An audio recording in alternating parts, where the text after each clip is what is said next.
E nesse dia especial, Rafael, seja muito bem-vindo mais uma vez ao Sapiens. Vamos falar sobre futebol. E numa data, me permita, o estagiário não está sabendo disso, mas por que não falar sobre futebol no dia do aniversário do clube mais lindo desse país? Hoje é aniversário do Sport Clube Corinthians Paulista. Parabéns, Corinthians, eu te amo. Rafael, seja muito bem-vindo. Boa tarde a todos. Primeiramente, quero agradecer novamente a você, Asley, e também ao nosso estagiário, Boa, né, estagiário. pelo convite novamente, né? Enfim, estou muito feliz de estar novamente aqui. A primeira participação foi bem legal, a recepção foi ótima. Inclusive, até hoje, os alunos brincam muito comigo a Que questão, massa. a eterna polêmica do comentário sobre a morte de Tony Stark. Enfim, estou aqui para a gente conversar, dialogar sobre algo que, meu Deus do céu, é uma paixão não somente nacional. Acho que o brasileiro já nasce, né? Aquele brinquedinho que o pai e a mãe coloca, como é que chama, no beicinho, que fica ali girando, já é uma bolinha. Mas não só do brasileiro, né? Mas uma paixão mundial. Eu posso até ousadamente dizer que o futebol, digamos, seja algo que, de certa maneira, une o mundo inteiro. Pode ter algum país que não pratique tanto, mas eu acho que o futebol, digamos, seja, eu não diria nem um esporte, mas algum tipo de prática social, que seja, vamos colocar assim, que de certa maneira interliga o mundo inteiro. E ainda mais esse ano, né? Um ano especial, né? Você começou Ano falando de do Copa, aniversário de ano de Corinthians, Copa. né? Eu não queria nem dizer, né? O clube mais especial do Brasil é o meu, que é o Botafogo, né? O glorioso. Mas enfim, nós estamos em ano de Mas Copa, não ano tem mais do como que não gostar do especial. Botafogo, velho. Não, isso é ruim. Sabe que é um sinal ruim, né? Quando torcedor de outro time gosta do seu time, é ruim. É simpático. É, porque se torna um time simpático. Aquele time que é o segundo time, é o América, é a Exato. Portuguesa. E não, odeio meu Botafogo, não tem essa Não, não. o Botafogo é Não? fofinho. Mas, cara, obrigado por ter topado participar com a gente. Obrigado a você que está nos ouvindo. E aproveitando, o estagiário tá a mil trabalhando aqui. Mande sua pergunta, estamos acompanhando o chat aqui. Pode mandar suas dúvidas, perguntas que elas serão lidas ao vivo, tá bom? Mas vamos começar assim. O papo é o seguinte, Rafa. Eu tava até refletindo um pouco. A gente conversou sobre a pauta e tal, como é que Sim. vai ser. Eu tava até pensando nisso, cara. Porque é um tipo de assunto, na verdade, a forma como a gente vai abordar aqui, que ele é para, inclusive, aqueles que, porventura, não gostam de futebol. Eu até tava conversando com alguns alunos hoje, né? Não, professor, eles sempre perguntam, né? Toda quarta, quinta. E aí, professor, qual que é o tema de hoje? Como a gente vai trabalhar e tal? Porque, querendo ou não, o futebol, aí você acho que você tocou isso muito bem. O futebol, ele é um esporte. Algumas pessoas dizem, né? São um bando de gente correndo atrás da bola, seja no masculino, seja no feminino. Obviamente, hoje a gente tem uma abertura muito maior, felizmente, para quem quiser praticar o esporte. Só que o futebol, ele meio que é um retrato. Por exemplo, tem um professor do Rio de Janeiro que ele coloca assim, que o mais importante não é o jogo de futebol, mas os jogos de futebol que envolvem esse processo. E aí Ai, meu Deus, perdão, esqueci o nome dele. É o que escreveu o Futebol Explica o Brasil. É o Violência no Futebol? O Maurício Murad. Sim. Perdão. O Maurício Murad. E ele coloca assim, ó. O mais importante são os jogos que envolvem futebol. Porque nesse livro específico que eu li dele, é um livro sobre violência. Sim. Aí ele coloca a seguinte temática, Ele né? trabalha com questões de torcidas organizadas. Exato, exatamente. Ele é muito bom, cara. Tem muito material dele disponível Sim. no YouTube. E ele coloca algo que é mais ou menos assim. Pra falar sobre violência no futebol, eu preciso entender violência na sociedade. Só que assim, isso se estende para além da violência. Sim. Quando eu falo sobre futebol no Brasil ou no mundo, eu tô falando sobre algo que reflete, é como se fosse uma espécie de espelho da sociedade brasileira. O futebol é um pequeno espelho de algo que está se desenvolvendo na sociedade. Até um debate polêmico que eu particularmente concordo contigo. Por exemplo, vez ou outra, infelizmente, ultimamente, de uma forma até exacerbada, nós vemos eventos de racismo no campo. Aquilo ali é um reflexo da sociedade.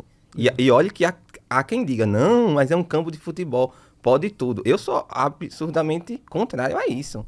É racismo, tem que ser combatido.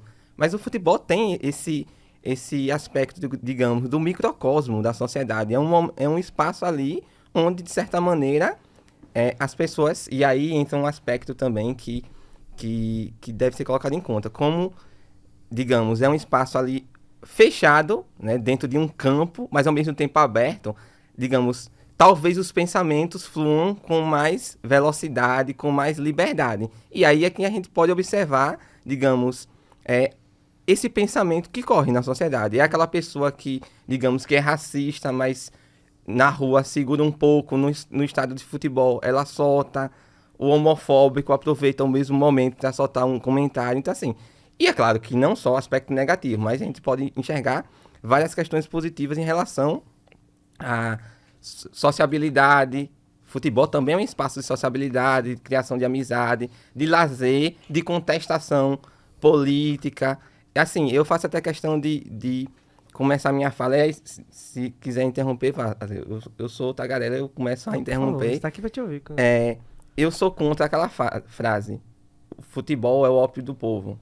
Meio com a adaptação que fizeram, né? Do Marx. Né? Do Marx. Eu não acho que seja. Eu não acho que seja. É óbvio que nós Tipo podemos... aquela ideia de pão e circo? Oi? Isso, eu sou contra essa ideia. É óbvio que a gente vai encontrar pessoas que vivenciam o futebol como um processo de alienação mesmo. E a gente tá falando de torcida organizada. Aquela Mas pessoa aí não que... só o futebol, né? Qualquer Política, coisa, a pessoa vai ser exatamente. alienada em qualquer Exatamente. No futebol, se você faz todo, digamos, o rastreamento da história do futebol, meu Deus do céu, o futebol, ele tem várias camadas, né? A gente encontra épocas onde, por exemplo, clubes de futebol, indivíduos abriram a boca para reclamar alguma situação. Poxa, como é que a gente vai falar que o futebol é um ópio, é uma política de pão e circo, digamos assim, quando a gente remonta, eu até estava lembrando disso essa semana, numa reunião de grupo de pesquisa. Você pegar na década de 40, década de 50, década de 60, na Espanha, no auge do governo franquista, ditadura totalitária, fascismo total. Franco cai em cima da Catalunha. O estádio do Barcelona, no Camp Nou, era o único momento em que os catalães poderiam, de certa maneira, gritar fora Franco, dentro do estádio. Porque era um momento em que Franco não poderia matar todo mundo. Então, assim, o futebol ele tem essa camada de diversão, de lazer, claro. Digamos que essa seja a principal porta de entrada. Mas o futebol, ele tem o seu lado reflexivo, o seu lado digamos, seu lado político. Você mencionou o Corinthians. Poxa, o que falar da democracia corintiana? Exatamente. Da ousadia, entre aspas, né, da democracia corintiana em pleno final dos anos 70, começo dos anos 80, contestar uma ditadura brasileira, né? A gente pode falar também de outros fatores, a economia, né? A evolução do futebol enquanto indústria, digamos assim. Sociabilidade também, o futebol é um espaço de sociabilidade, não só dentro de um campo de futebol. Eu vou dar um exemplo bem curioso, para quem tem... Vou criar uma expressão, não sei nem se existe. Para quem tem cultura de rua, tem coisa melhor do que você ir para um trailerzinho, um barzinho de rua, e você começa a conversar sobre... Tá jogando Botafogo e Palmeiras. Eu mesmo faço isso. Vou para um trailer de um amigo meu do lado da minha casa, eu me sento, eu começo a conversar sobre futebol com um senhorzinho de 60 anos que eu nunca vi na vida. E aí cria-se um novo laço de amizade. Então, assim, eu não gosto dessa expressão do ópio ou do põe em circo. Claro, tem quem viva isso, mas como você falou, tem quem viva isso em qualquer área humana. Uhum. Mas o futebol, ele traz, historicamente, inúmeros movimentos, digamos, políticos, sociais. Pelé parou uma guerra. Sim. Pelé parou uma guerra. Um outro exemplo de... Caramba, até uma sugestão de leitura que eu queria fazer. Eu acabei me esquecendo o nome do autor e do livro. Mas é um caso clássico.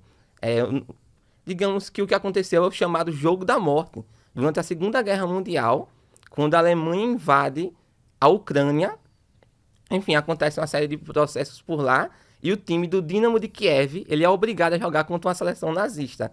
Então, assim, é um episódio onde você vê um claro contexto político. Por exemplo, os anos 40 mesmo, nós não tivemos Copa do Mundo. Enfim, para não tagarelar demais, eu enxergo o futebol como um lazer.